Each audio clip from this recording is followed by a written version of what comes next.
Assalamualaikum warahmatullahi wabarakatuh. Allahumma salli ala sayyidina Muhammad.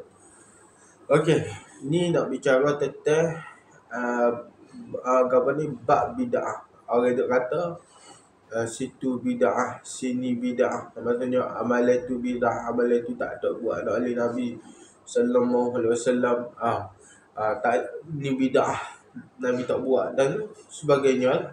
Ah, jadi aman nak terang sebelum tu aman nak ayatnya bahawasanya sesiapa nak beli kitab ni ataupun kitab-kitab lain boleh tengok di Shopee hamba, linknya di description ataupun di komen. Boleh beli makanan-makanan sunnah pun ada. Siapa-siapa nak boleh beli dekat Shopee hamba itu insya-Allah lah. Jadi musannif kata, kalau musannif hamba ayat surah yang kalah bid'ah ni ada dua, iaitu bid'ah ni ada dua, iaitu pertama bid'ah syar'iyah dan kedua bid'ah lughawiyah. Apa benda? Apa maksud dengan bid'ah syar'iyah? Bid'ah syar'iyah ni, bid'ah syar'iyah ialah bid'ah dalalah, iaitu apa benda? Iaitu perkara yang menunjuk oleh dalil syar'i, yang maksudnya ada dalil syar'i atas tiada elaknya. Inilah murad dengan hadis sahih bersabda Nabi sallallahu alaihi wasallam dengan mafhumnya. Hadis ni bisa dengarlah, hamba nak cepat sikit. Sejahat-jahat segala perkara itu ialah yang direka akan dia, dan tiap-tiap yang direka itu bid'ah, dan tiap-tiap bid'ah itu dalalah. Inilah dikatakan hadis inilah murad hadis ni, inilah yang dimaksudkan dengan bid'ah syar'iyah yang ditegah oleh syarak, yang ada dalil itu. Ni manakala dalil bid'ah lughawiyah itu umum. Kalau bid'ah lughawiyah ni pula terlalu umum lah, akan yang elok dan yang tiada elok, akan yang elok dan tiada elok, ada yang molek, ada yang tak molek, katanya. Jadi apa benar yang elok tu, iaitu bermula yang elok tu, apa benar yang elok tu, seperti perkataan Sayyidina Umar radhiyallahu anhu pada semaya tarawih. Katakanlah, dia kata ni'matil bid'atu hiya, artinya sebaik-baik bid'ah itu tarawih. Jadi apa? Jadi situ sebaik-baik perkataan itulah perkataan Sayyidina Umar radhiyallahu anhu, itulah apa ni, bid'ah yang elok, bid'ah yang tak amat elok lah, bid'ah yang elok itu. Tu. Jadi apa pula makna bid'ah lughawiyah tu? Makna bid'ah lughawiyah tu iaitu barang yang dikerjakan atas ketiada contoh. Benda tu buat tu tak ada contoh, maksudnya tak ada daripada zaman Nabi sallallahu alaihi wasallam, tak ada contoh, ataupun apa ni, maksudnya tiada contoh lah. Maksudnya sama ada sahabat Nabi buat depan Nabi ke dan sebagainya lah. Dan seperti demikian itu tersebut di dalam mutiara yang bagus. Bagi tuan guru, dia kata inilah kata mutiara yang bagus oleh tuan guru Al-Alim Allamah Muhakkik Syekh Abdul Qadir Al-Mandili. Dia kata, dan seperti ban yang pertama, ni jugalah yang tiada contoh di dalam zaman Nabi sallallahu alaihi wasallam ni. Tiada contoh di zaman bid'ah yang tiada contoh di zaman Nabi sallallahu alaihi wasallam. Tetapi bid'ah ni bid'ah yang elok. Contoh bid'ah yang elok ni seperti iaitu mutiara, seperti bid'ah yang elok seperti itu. Ban yang pertama pada semaya Jumaat. Ban yang mula-mula tu band yang elok. Tiada contoh di zaman Nabi sallallahu alaihi wasallam. Jadi benda ni buat selepas Nabi sallallahu alaihi wasallam wafat. Dan mentobak, yakni apa ni, menyusun Al-Quran mengikut susunan tu. Apa ni, menyusun Al-Quran mengikut susunan. Al-Quran maksudnya buat dalam mushaf, buat dalam apa ni, zaman ya ada sejarah lah, sejarah Al-Quran, penyusunan Al-Quran, di mana kira masa zaman Sayyidina Uthman tu, dia susun habis-habis lah. Zaman 1-2 tu, zaman Sayyidina Abu Bakar buat gitu-gitulah. Dia ada sejarah dia.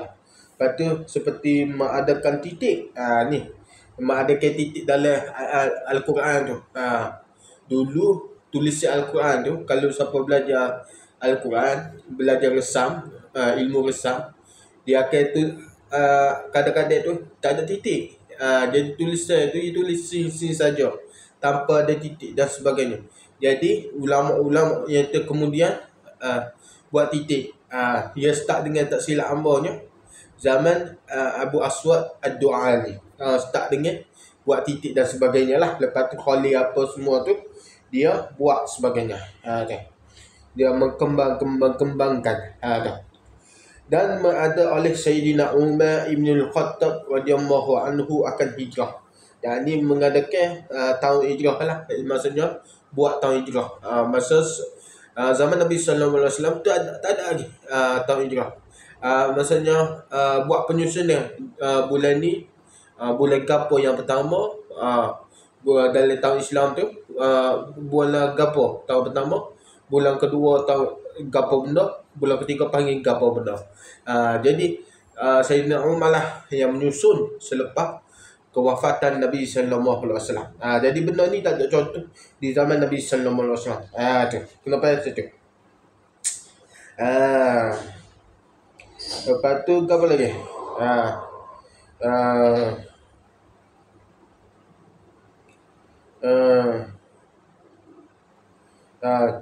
Gaban akan hijrah, gaban ada oleh Sayyidina Umar bin Al-Khattab radhiyallahu akan hijrah, iaitu sana pada tahun 17 daripada hijrah.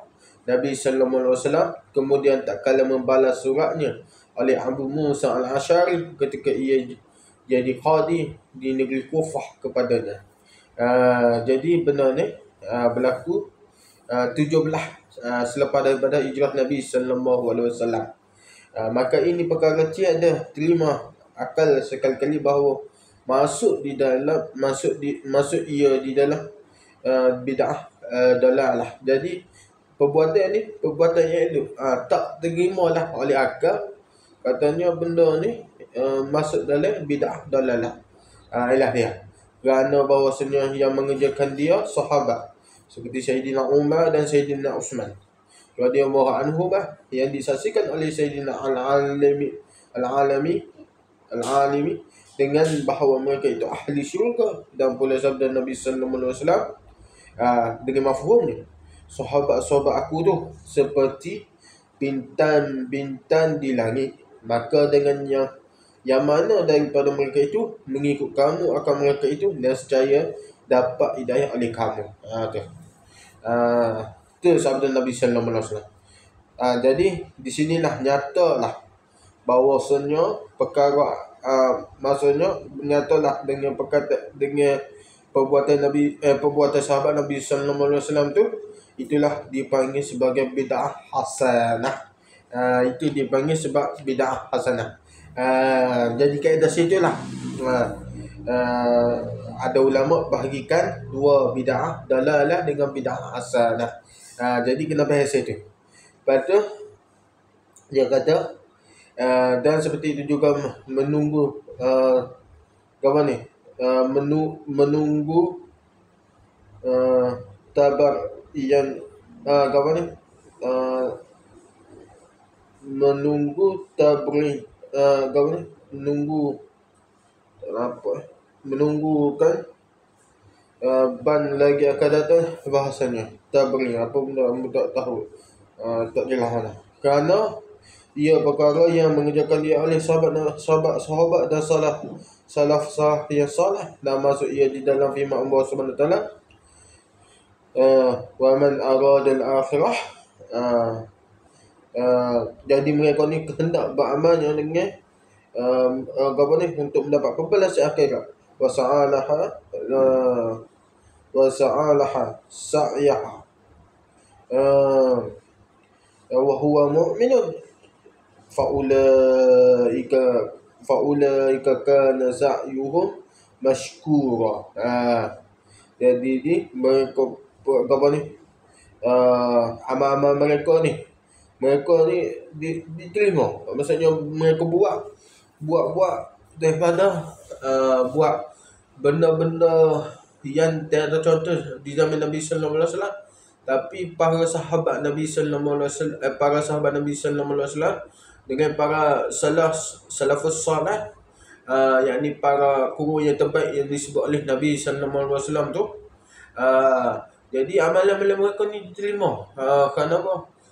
Walaupun tak ada contoh, kerana mereka ni memang sebenarnya hati mereka ni apa ni, selalu berfikir kepada akhirat.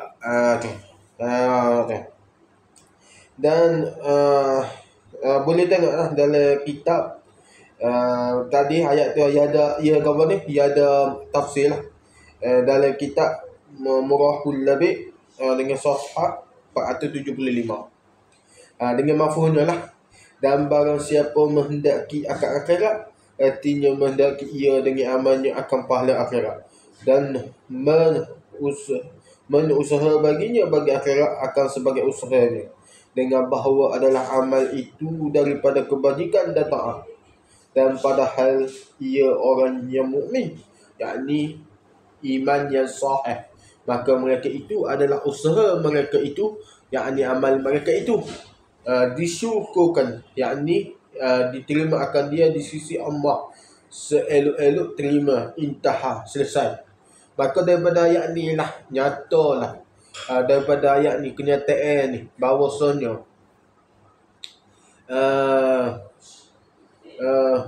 dia kata maka nyatalah dengan yang tersebut itu bahawa perkataan musalli jenazah apa ni,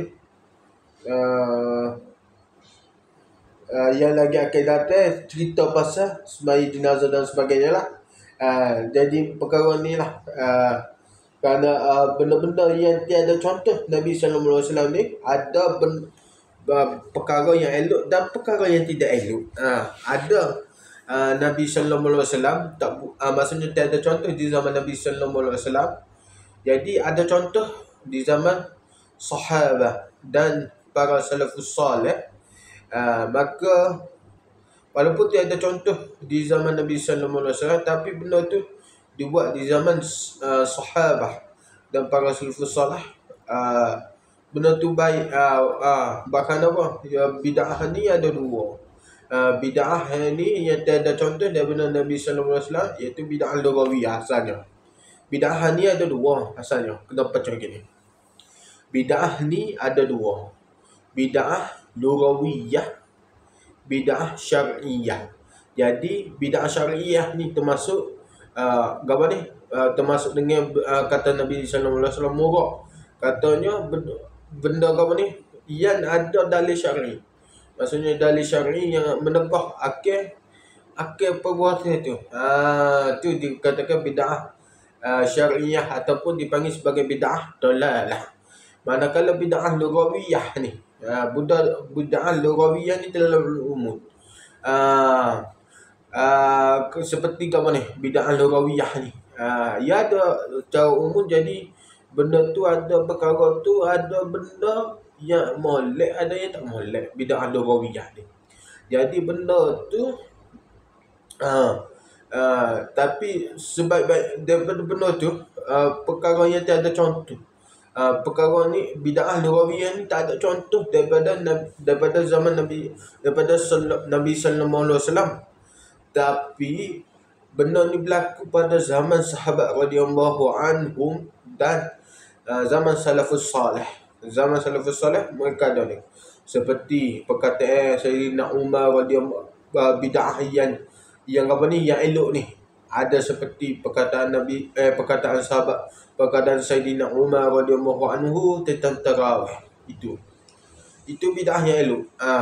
Maksudnya yang kedua, ban yang pertama pada bulan pada hari Jumaat, ban yang pertama pada hari Jumaat, ban yang pertama, lepas tu menyusun tahun hijrah, menghusun tahun hijrah selepas daripada 17 hijrah Nabi sallallahu selepas tahun ke-17 hijrah Nabi sallallahu alaihi wasallam. Sayyidina Umar buat tahun hijrah zaman tu. Jadi tahun tu lepas tu ada macam-macam lagi lah. Jadi dengan berdasarkan ayat tadi, baca dengan faula ika, baca tadi ayat tu dalam kitab Murahi Lahib. Daripada sinilah ulama menitik ke ulama ada buat dari segi mudahnya, iaitu bid'ah ni ada bid'ah dalalah dengan bid'ah hasanah. Daripada sinilah. Itu saja untuk perkongsian hari ini. Semoga terjawab berkenaan tentang bid'ah, tentang persoalan bid'ah. Jadi benda tu kena bincang. Kalau selagi ada khilaf, kena terangkan. Maksudnya kena bagi tahu untuk khilaf. Lepas tu kalau awak nak pegang pendapat yang mana, terpulang atas awak. Tapi awak tak boleh nak kata pendapat yang awak pegang ni lemah dan sebagainya. Kenapa? Awak tu bukan ahli tarjah. Bukan ahli tarjah dalam untuk mentarjahkan pendapat-pendapat ulama. Kenapa? Kita ni semua ni di akhir lebih-lebih lagi, kita ni akhir zaman memelekat dah sangat ni. Jadi benda tu kita banyak ilmu yang kita tak dapat menguasai dengan baik. Ada mungkin kita tu belajar tapi tak menguasai dengan baik. Maksudnya dari segi hafalan dia, dari segi tasbih dia, nak keluar masail dia, banyak ilmu kita tak mampu. Kita hanya ngerti beberapa ilmu. Jadi bawa insah dirilah. Amba tak tuju siapa-siapa. Jadi jangan terasa kepada Wahbi yang mana tu, jangan terasa lah. Mereka Wahbi lah, yang bukan Wahbi tu jangan terasa. Itu saja. Semoga bermanfaat hidup poligami untuk kemajuan ummah. Assalamualaikum warahmatullahi wabarakatuh. Papa Roger.